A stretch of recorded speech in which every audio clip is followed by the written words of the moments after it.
Deus. E os filhos de Israel lhe tinham jurado, porém Saul, no seu zelo, a causa dos filhos de Israel e de Judá, procurou feri-los. Disse, pois, Davi aos gibeonitas: que querem que eu vos faça? E que satisfação vos darei para que abençoeis a herança do Senhor?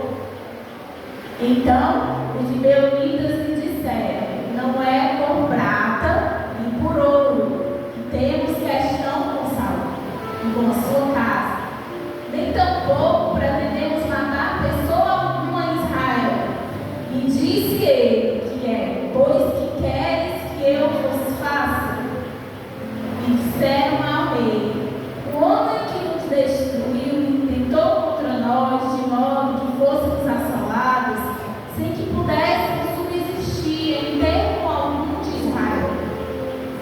De seus filhos se nos deem 7 homens, para que os enfoquemos ao Senhor. E Gibeá de Saul, o eleito do Senhor, disse o rei: eu os darei. Porém, o rei poupou a Mefibosete, filho de Jonatas, filho de Saul, por causa do juramento do Senhor, que entre eles houvera, entre Davi e Jonatas, filho de Saul. Mas tomou o rei os 2 filhos de Rispa, filha da Aiá, que tinha filho de Saul, a Armone e a Mefibosete, como também os 5 filhos da irmã de Mical, filha de Saul, que tivera de Abiel, filho de Barzimã, Meolatita, e os entregou na mão dos gibeonitas, os quais se enforcaram no monte perante o Senhor. E caíram estes 7 juntamente, foram mortos no dia da seca. Nos dias primeiros, no princípio da cega das cevadas. Então Rispa, filha de Aiã, tomou um pano de silício, estendeu-lhe sobre a penha, desde o princípio da cega, até que a água do céu caiu sobre eles. E não deixou as aves do céu pousar sobre eles de dia, e nem os animais do campo de noite. Aleluia. Glória a Deus. Amém, Deus. Nessa noite, como culto da família, o Senhor ele vai nos falar e nos lembrar sobre a responsabilidade que nós temos de cuidar dos nossos filhos, dos nossos parentes, dos nossos entes queridos. E a palavra do Senhor nessa noite, ela fala de uma história que poucos comentam, que poucos falam. Não é uma história tão conhecida, não é uma história tão falada, mas essa história aconteceu, a Bíblia fala que foi nos dias de Davi. E todos nós sabemos, eu até preguei sobre isso na Vila Casamba quinta-feira, que Davi ele era um homem segundo o coração de Deus, e esse era um dos motivos o que fazia ele ser esse homem segundo o coração de Deus, porque ele buscava o Senhor. Quando ele ia para a peleja, ele buscava a orientação do Senhor para tudo. Estava, a palavra de Deus diz que estava 3 anos consecutivos uma fome sobre Israel. E Davi ele foi buscar o Senhor para saber qual era o motivo daquela fome, presbítero. Porque as pessoas estavam sofrendo. E ele, como rei, ele precisava descobrir o que estava acontecendo. Porque quando sobrevém algo sobre as nossas vidas, assim como Davi, algo de estranho, algo de diferente, é porque alguma coisa não está certa. E ele começou a se incomodar com aquela situação, e ele começou a orar ao Senhor, ele buscou ao Senhor, e ele perguntou a Deus o que estava acontecendo, qual era o motivo que aquele povo estava sofrendo aquela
queremos ouro. Versículo 4. Não é por prata nem ouro que temos questão com Saul e com a sua casa, nem tampouco pretendemos matar pessoa alguma de Israel. E Davi perguntou: mas então o que é que vocês querem? Se vocês não querem prata, se vocês não querem ouro? Aí ele disse: quem fez isso conosco foi o rei Saul. Então justo é que seja punido vidas da família, da descendência do rei Saul sejam enforcadas, para que possa ficar tudo igual, para que nós venhamos honrar o sangue das pessoas que morreram inocentes. E assim o rei Davi fez. Ele poupou a vida de Mefibosete, a qual era filho de Jonatas e era seu amigo muito amado, e ele poupou a vida dele, mas ele precisou entregar os 2 filhos de Rispa, que era a concubina do rei Saul, que o nome dele também, um deles era Mefibosete e Armoni, e entregou também os 5 filhos da irmã de Mical, que era também filha de Saul.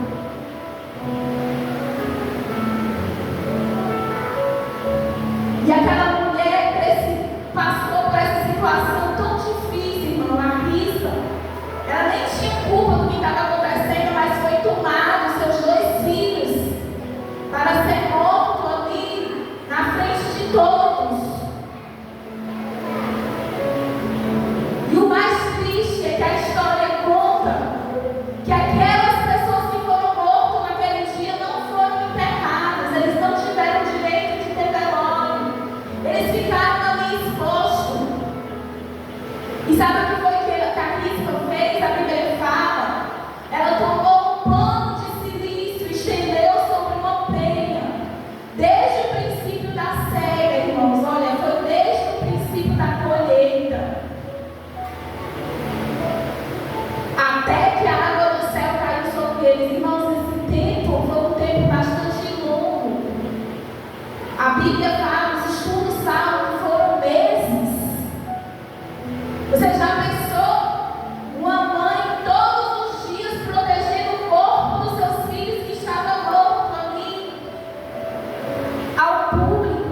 Durante o dia ela protegia das aves do céu e de noite ela protegia dos animais do campo.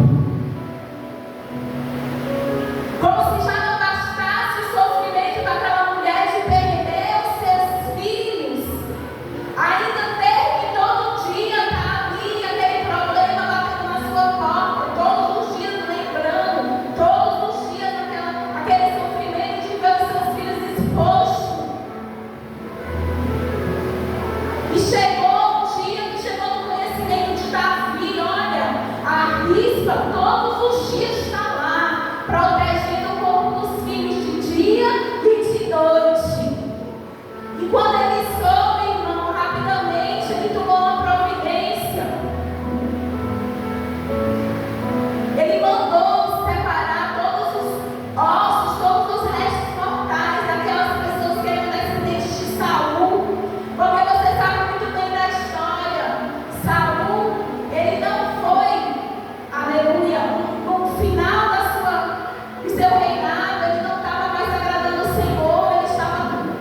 Deus aqui do Maracanã. E em certa vez que ela foi pregar em uma das festas que teve de senhoras lá em Sobral, eu tive a oportunidade de viajar com ela. Você sabe que certo dia o pastor Isaac chegou da igreja e o obreiro disse: pastor, vamos lá atrás da igreja, porque eu preciso mostrar um negócio para o senhor. E ainda faltava 15 minutos para o culto começar, e o pastor foi com o obreiro lá de trás da igreja ver o que era que ele tinha para mostrar. E quando chegou lá, existia algumas galinhas brancas, existia ali um trabalho de macumba, e ali tinha umas galinhas brancas, existiam algumas coisas que tinham colocado lá. E o pastor começou a rir, o pastor Isaac. E o obreiro ficou assim, disse: pastor, o senhor está rindo, pastor? Colocaram uma macumba aqui na igreja. Aí o pastor riu de novo. Aí o obreiro: mas pastor, você tem que entender que não é para o senhor estar rindo, não, pastor. Macumba é coisa séria. Vamos levantar um propósito de oração na igreja, pastor. Aí o pastor riu de novo. Ele disse: pastor, por que o senhor está rindo? E ele disse assim: obreiro, parece que usaram as galinhas pretas tudinho, agora estamos usando as brancas, acabou as pretas. Mas sabe o que era, irmãos? É porque o pastor ele já sabia, Rogério, da oração que ele tinha com o Senhor. Ele já sabia que não tem macumba, não tem mal nenhum. Pode fazer, pode botar. Era isso que ele estava querendo dizer para o obreiro, mas o obreiro não estava entendendo. E ali eles foram para o culto começou. Passou 15 dias, chegou uma irmã na igreja e disse assim: pastor, eu quero falar com o senhor. Aí ele: diga, minha filha, eu quero dizer para o senhor que tem uma macumbeira que mora vizinha à minha casa. E ela disse que faz tempo que ela está fazendo trabalho aqui para a igreja. E ela disse que faz tempo que ela está colocando coisa aqui na porta da igreja dos fundos, para destruir a igreja e a sua família. Mas sabe o que foi que ela disse, pastor? Que não está conseguindo. Aleluia, Deus. Porque desceu um Exu lá no terreiro e disse: eu não consigo tocar nele. Aleluia, Jesus. Porque tem uma mancha nele, uma marca. E a irmã disse: onde é a marca que você viu no meu pastor? É na testa, é no rosto? Aí o Exu respondeu: é no joelho. Aleluia, Deus. Eu não consigo tocar nem na igreja, nem na família dele, porque ele ora. E assim, igreja, somos nós. Eu não estou contando uma história que foi contada, que foi verídico. Existem forças espirituais que nós não podemos ver. São coisas terríveis, porque os nossos olhos não suportam. E ali o Senhor ele só pode trabalhar se nós dermos legalidade para ele trabalhar. E essa é a arma que o Senhor está nos ensinando nessa noite a usar. É a arma da oração. Glória a Jesus. Eu não sei se o que você tem passado na sua casa é semelhante ao de Rispa. Obrigada, meu amor. Porque eu creio que o sofrimento igual ao de Rispa ninguém passou. De perder os filhos, de ficar ali vários meses velando pelo corpo dele, os animais não mexerem. Né? Às vezes a gente reclama tanto. Mas você já pensou o que essa mãe passou? Então, nessa noite, igreja, essa é a palavra que eu quero trazer para você, para mim e para você, primeiramente para mim. e também sou mãe. Nós temos uma necessidade urgente de acordar para a oração pela nossa casa, pelos nossos filhos, pelo futuro deles. Várias pessoas já tiveram livramentos por causa de oração. Glória. O Senhor, Ele guarda, aleluia, e protege aquele que habita no esconderijo do Altíssimo. É isso que diz a palavra de Deus. Mas para isso acontecer, nós precisamos habitar no esconderijo do Altíssimo. E aonde é que é esse esconderijo, missionária? É na oração. É no lugar onde ninguém pode se intrometer, onde ninguém pode entrar, é seu particular com Deus. Ah, missionária, mas para minha família não tem mais jeito. Eu até já pensei no divórcio. Eu até já dei entrada nos papéis. Ah, missionária, para minha família não tem mais jeito.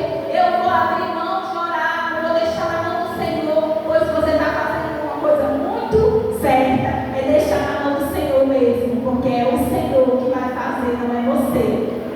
Mas uma coisa eu digo para você: não desista de orar. Mesmo que você não veja nada acontecendo, mas algo acontece no mundo espiritual. Glória a Jesus. Peça ao Senhor: Senhor, abre os meus olhos, eu quero ver o mundo espiritual. Peça ao Senhor, Ele vai te mostrar, igreja. Ele vai te mostrar como é que funciona no mundo espiritual, porque muitas vezes nós só vemos o mundo físico. E o Senhor, Ele precisa de pessoas que estejam na posição, aleluia, na torre, vigiando, orando. Famílias serão guardadas, serão livradas por causa de somente uma pessoa. Só bastou uma pessoa interceder. Imagine duas, o pai e a mãe. Imagine três, o pai, a mãe e os filhos. Que bênção é uma casa dessa, irmãos. Que lar maravilhoso é um lar onde a mãe, o pai, os filhos servem ao Senhor. Se no seu lar é assim, agradeça a Deus. Você já agradeceu ao Senhor hoje? Pois agradeça nesse momento se você, o seu esposo e os seus filhos servem ao Senhor. Porque existem lares que são destruídos, irmãos. Tem mães que choram para que os seus esposos aceitem Jesus. Tem mães que não dormem porque os seus filhos saem e elas não sabem onde eles estão. E você está lá, os seus filhos estão em casa, os seus filhos estão bem, o seu esposo também. Então agradeça ao Senhor. E nunca esqueça de orar. Nunca negligencie a oração. Sexta-feira nós estávamos aqui abrindo a campanha pelas crianças que Deus colocou no coração da irmã Ivone. E o Senhor me lembrava de como a nossa cidade é conhecida. É conhecida como a maior cidade de prostituição infantil. É triste, irmãos. É triste, Fortaleza. É triste. E essa é a obrigação de nós, obreiros, de nós, pastores, missionários. Essa obrigação é nossa, de orarmos por essas crianças, para que o Senhor venha resgatá-las, para que o Senhor venha guardá-las e livrá-las, irmãos. E não só por elas, mas pelos nossos. Essa obrigação é minha e é sua. E nessa noite o Senhor faz-nos lembrar a oração pelos nossos filhos, pela nossa casa, pelo nosso esposo, pela nossa esposa. Tem gente que ora por todo mundo, mas não ora pelo seu cônjuge, não ora pelos filhos. E o Senhor, Ele faz nos lembrar da necessidade de nós orarmos, primeiramente pela nossa casa.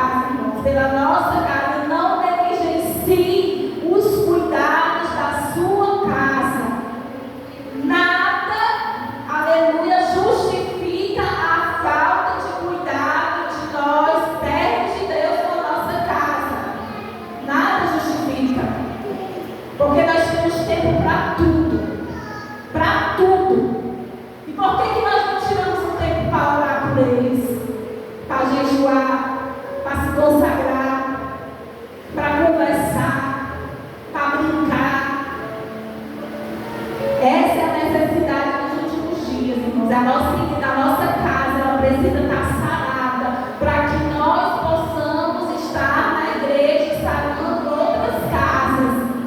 Não tem como nós cuidarmos de outras famílias, de outras casas, de outras pessoas, se a nossa casa estiver de cabeça para baixo. Então existe uma necessidade urgente de nós orarmos ao Senhor, de os nossos joelhos criar esta marca ao ponto de quando o inimigo tentar contra a tua casa, contra o teu casamento, contra a tua família, ele não vai conseguir, porque existe uma marca de oração. Porque existe um sangue na porta da tua casa, um sangue, aleluia, do Cordeiro, que protege dos laços do mal, da prostituição, do divórcio, de tudo o que é ruim. Mas nós precisamos lembrar da oração, precisamos estar, aleluia, na torre. Se você se descuidar, é um perigo à sua casa e abaixo. Existem duas casas na parábola: a casa na rocha e a casa na areia. Se você construir o seu lar de qualquer jeito, vai ser uma casa de qualquer jeito. Mas se você construir com cuidado, com um alicerce, com rocha, com bom material, com bom pedreiro, que é Jesus, essa casa vai resistir a toda tempestade. Essa casa vai resistir a todo vendaval, porque são muitos irmãos. As famílias passam por muitas dificuldades, porque essa é a intenção do inimigo, é destruir a família. Porque se ele destruir a família, ele destrói a igreja. Mas ele não vai conseguir, porque existe uma igreja que ainda ora, porque existe uma mãe, existe um pai que ainda intercede. Existe uma mãe, existe um pai, existe um servo de Deus, uma avó, eu não sei, mas eu sei que existe alguém na brecha para essa família. E nem o mal vai chegar na tua tenda, porque o Senhor ele vai dar ordem aos seus anjos ao nosso respeito. Então, se você recebe essa palavra nessa noite, que você coloque em prática e lembre todos os dias que essa vai ser mais uma atividade do seu dia. Não durma sem orar pelos seus filhos, pela sua casa. Não durma, igreja. Proteja. Faça como aquela mulher, eles não estavam mais nem vivos, eles estavam mortos já, era só o corpo, não tinha mais nada. Mas ela estava ali insistentemente, todos os dias, com aquele silício por cima, ali daquelas pedras, para poder os animais não tocar. E assim somos nós. Para que nem o mal venha tocar. Essa é a nossa obrigação diária, é orar pela nossa família, pela nossa casa, pelos nossos cônjuges, todos os nossos parentes, insistentemente. Não é só hoje, não é só no culto da família, mas é todos os dias faz parte, é igual escovar os dentes, você tem que escovar o dente todo dia. Quando você vai toda vez escovar o dente, vai se lembrar, eu tenho que orar pela minha família. Eu sou responsável pela proteção espiritual da minha família. E assim você vai ver o agir de Deus na tua casa. E assim você vai ver Deus usar pessoas lá onde está o seu filho. Ah, senhora, meu filho não está nem na igreja, meu filho está afastado, meu filho não serve o Senhor, meu esposo não serve ao Senhor, é afastado. Sabe o que Deus vai fazer com a tua oração? Ele vai levantar pessoas lá onde está o teu esposo, no trabalho, eu não sei onde é, mas ele levanta pessoas e vai falar com eles que Deus tem obra na vida deles.